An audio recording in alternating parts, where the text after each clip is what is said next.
Hello and welcome to yet another Suburban video. Today's a pretty simple task, but an important maintenance. We're just going to replace these windshield wipers. These are looking pretty dry rotted. There's really nothing left of them. So we're going to go ahead and get that taken care of. And I just purchased these on Amazon. These seem to be pretty good quality. And that's what they look like, individually wrapped. Nice.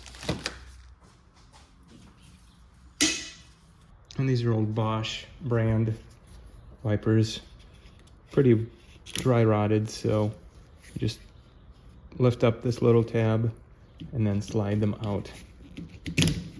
Just like that, easy enough. Now, putting them back on the windshield, you have to be real careful. You want to make sure you don't just let it go. So sometimes a good idea to put a towel on the windshield, and you can see how gone and dry rotted these are. Not much wiping surface left. Now, luckily for the Suburban, really Tahoes of that generation, 2000 through 2006, both wipers are the same length. I believe they are 22 inches long, so pretty easy. Many cars these days will have like a 14 on one side and a 21 on the other side. So you can not worry about these, just buy two of the same length, 22, and you'll be good to go. And the installation on these is pretty easy. Lift up the little tab,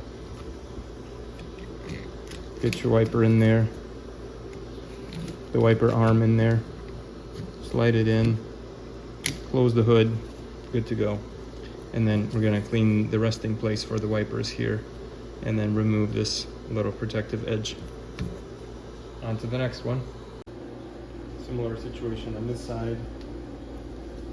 These are pretty far gone. So we're gonna lift a little clip here. Hopefully,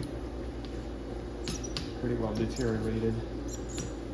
All right, easily rest that on. You can see this wiper has been gone for a long time.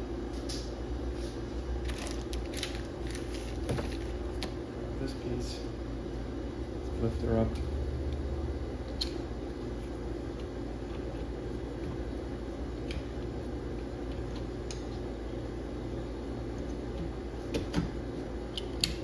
Close it back up, good to go.